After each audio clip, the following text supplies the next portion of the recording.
Hello everyone, welcome to my channel Custless Mathematics, and today I am going to discuss sets from class 11th Maths NCERT exercise 1.2 introduction part। तो हम start करते हैं exercise 1.2 के first topic से, and first topic is the empty set. Empty set is also known as void set और null set. Okay, देखिए empty set के बारे में हमें डिस्कस करना है। एम्प्टी सेट का ही दूसरा नाम है void सेट और इसी का नाम है नल सेट। अब आपको इस वर्ड से ही समझ में आ रहा होगा एम्प्टी का मतलब क्या होता है, खाली। ओके, एम्प्टी का मतलब खाली, मतलब इस सेट में कुछ भी नहीं होगा। क्लियर, इस सेट में कुछ भी नहीं होगा। तो अगर इस सेट में कुछ भी नहीं होगा तो वो नल सेट हो जाएगा। तो सेट को डिफाइन करने के कुछ सिंबल होते हैं कि इसको कैसे रिप्रेजेंट किया जाएगा। तो इसका जो सिंबल है वो है कर्ली ब्रेसेस। अगर आप कर्ली ब्रेसेस बना के इसको छोड़ देते हैं और इसके अंदर कुछ भी नहीं लिखते तो ये क्या माना जाएगा, नल सेट, क्योंकि इसमें आपने कोई भी एलिमेंट नहीं लिखा। ओके, तो एम्प्टी सेट की अगर आप डिफिनीशन बोलेंगे तो क्या होगी, a set which contain no element.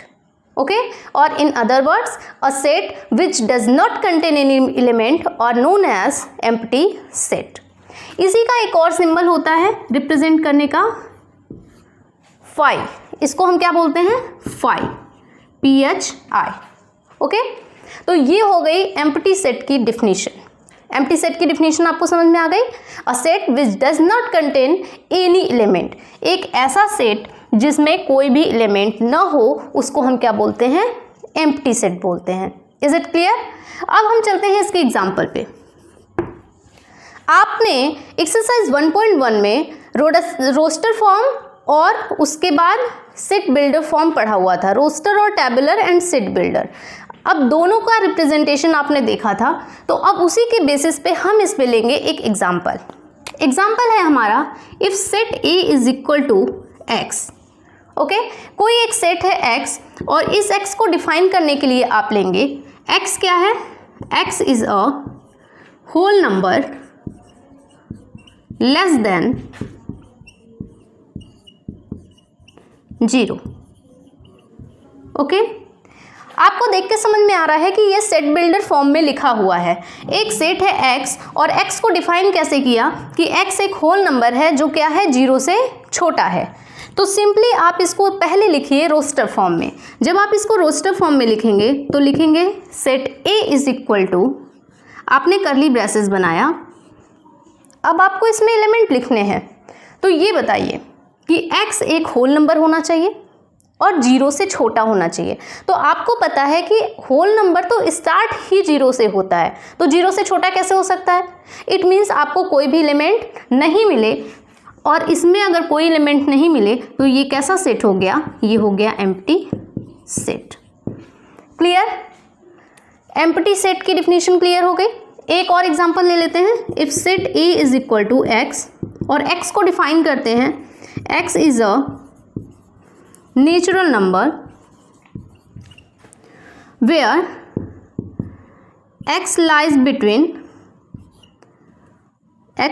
between 7 to 8। Okay, ये भी एक छोटा सा एग्जांपल है। आपका एक सेट है A जिसमें एलिमेंट क्या है, X, और वो X डिफाइन कैसे हो रहा है, वो नेचुरल नंबर है और वो लाई कहाँ से कहाँ तक कर रहा है, 7 से 8 के बीच में। आप इसको रोस्टर फॉर्म में लिखेंगे तो लिखेंगे set A is equal to, curly braces बनाया। अब आप एलिमेंट ढूंढेंगे कि 7 से 8 के बीच में वो कौन सा नंबर है जो नेचुरल नंबर होगा। तो आपको पता है कि 7 से 8 के बीच में कोई भी नेचुरल नंबर लाई नहीं करेगा। डेसिमल लाई करेंगे, रेशनल नंबर लाई करेगा, फ्रैक्शन लाई करेगा, लेकिन नेचुरल नंबर लाई नहीं करेगा। तो आप कर्ली ब्रेसेस बना के ऐसे छोड़ देंगे। या फिर इसी को आप कैसे लिख सकते हैं, ऐसे लिख सकते हैं A इज इक्वल टू 5। लेकिन 5 को आपको सिंगल छोड़ना है, आप कर्ली ब्रेसेस बनाएंगे तो वो दूसरा सेट हो जाएगा, वो फिर एम्प्टी सेट नहीं रह जाएगा। क्लियर? तो आई होप आपको एम्प्टी सेट क्लियर हो गया होगा कि एम्प्टी सेट क्या होता है और इसको कैसे रिप्रेजेंट करते हैं। Is it clear? तो अब चलते हैं हम अपने नेक्स्ट पॉइंट पे।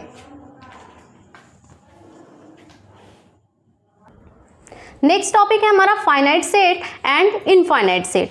तो फाइनाइट सेट क्या होता है और इनफाइनाइट सेट क्या होता है? फाइनाइट वर्ड से ही आपको पता चल रहा है जो चीज आप काउंट कर सकें। ओके, तो आप सिंपली इसको बोल सकते हैं कि फाइनाइट सेट में कितने एलिमेंट होते हैं?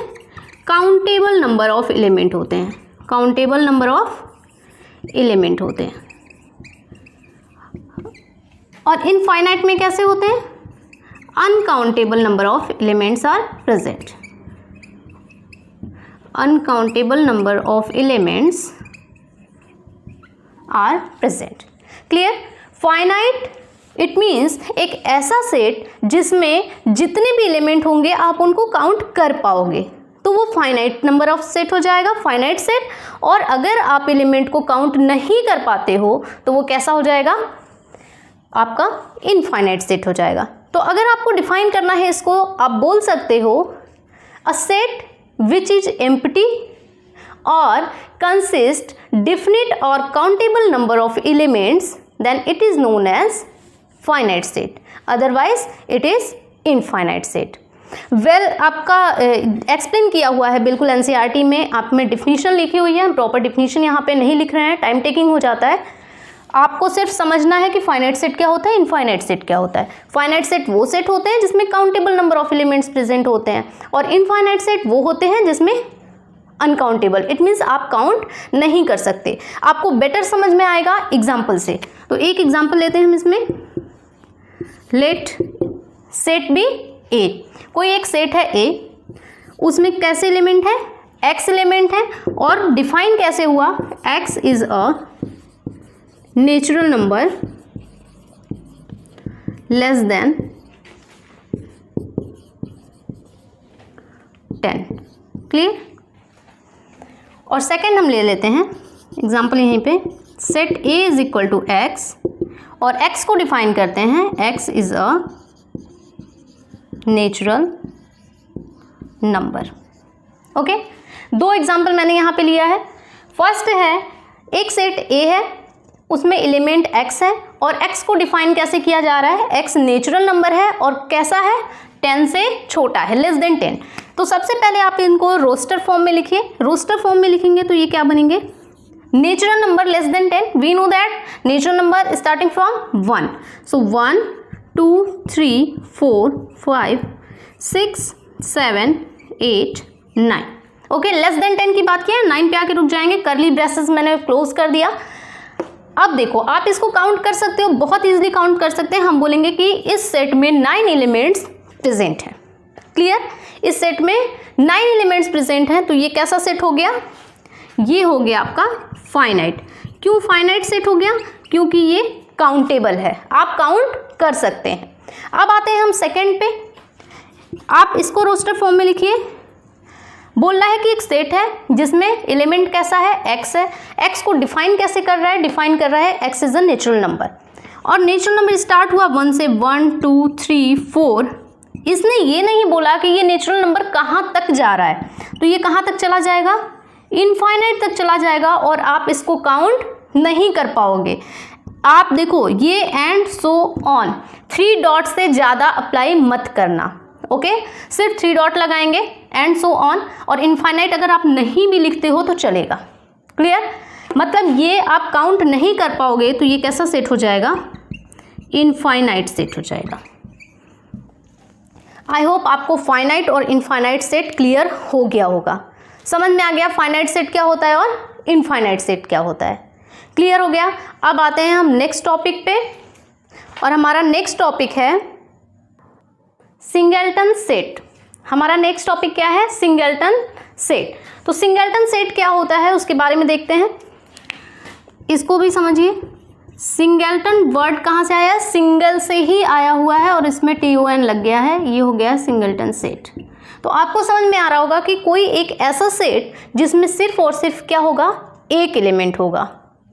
This type of set contain only 1 element, so it is known as singleton set. Singleton set में क्या होता है? केवल एक एलिमेंट होता है। हम सिंपल लिख देते हैं, it contains only 1 element. Okay, अगर एक एलिमेंट होगा तो वो कैसा सेट होगा, सिंगलटन सेट होगा। तो इसका भी एक एग्जांपल लेते हैं। एग्जांपल है आपका if set A B C, हम बार बार ए ले रहे हैं तो आप कंफ्यूज मत होना, यहाँ पे कुछ भी लिया जा सकता है, हमने बी ले लिया, चलिए ठीक है। If set B is equal to X, अब एक्स को डिफाइन कर रहा है, X is a whole number less than 1, ठीक। क्या बोला, B एक सेट है जिसमें एलिमेंट क्या है, x है, और x को डिफाइन कर रहा है कि x एक होल नंबर है लेकिन 1 से छोटा है। आप इसको आइए रोस्टर फॉर्म में लिखिए, रोस्टर फॉर्म में लिखेंगे तो क्या लिखेंगे, set B is equal to whole number 0 से स्टार्ट होता है, वो बोल रहा है कि लेस देन 1, तो लेस देन 1 आपको क्या मिलेगा, सिर्फ और सिर्फ 0 मिलेगा, ठीक।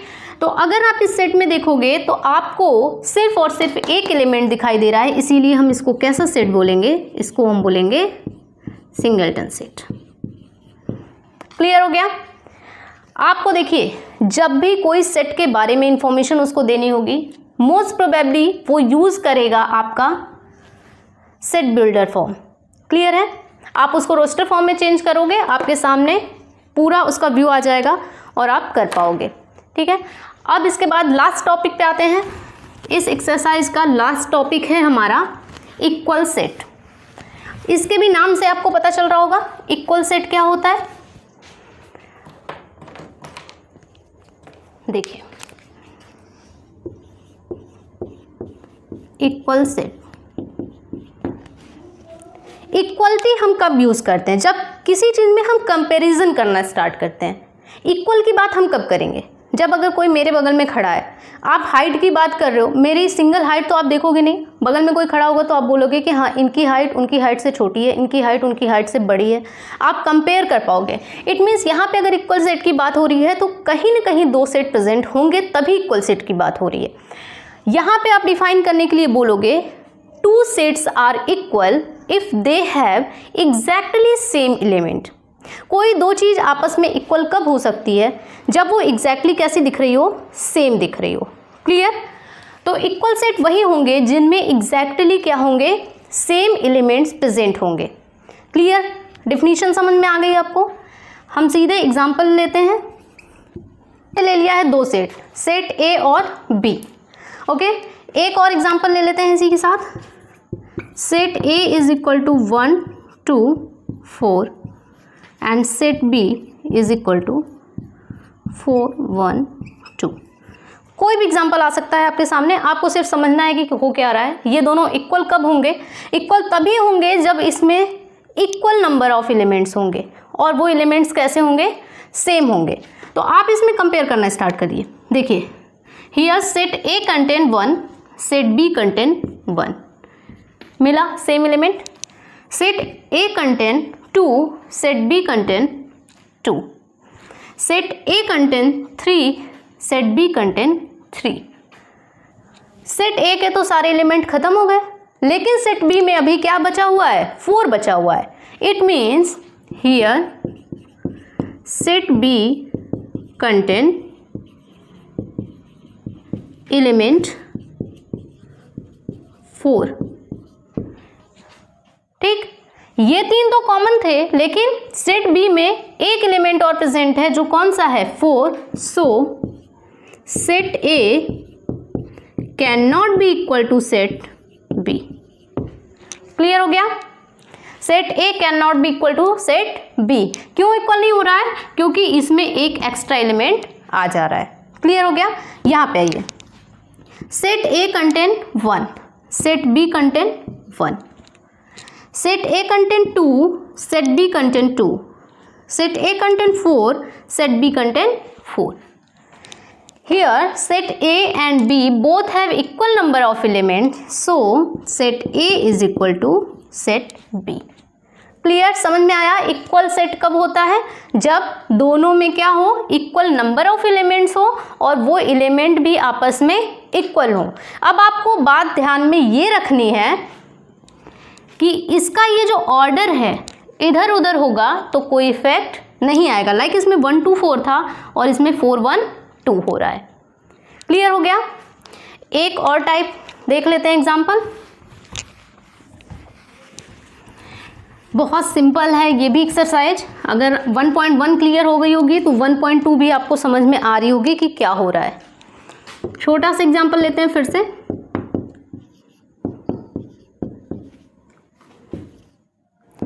सेट बी में ले लेते हैं एलिमेंट 1, 1, 2, 2 एंड 3।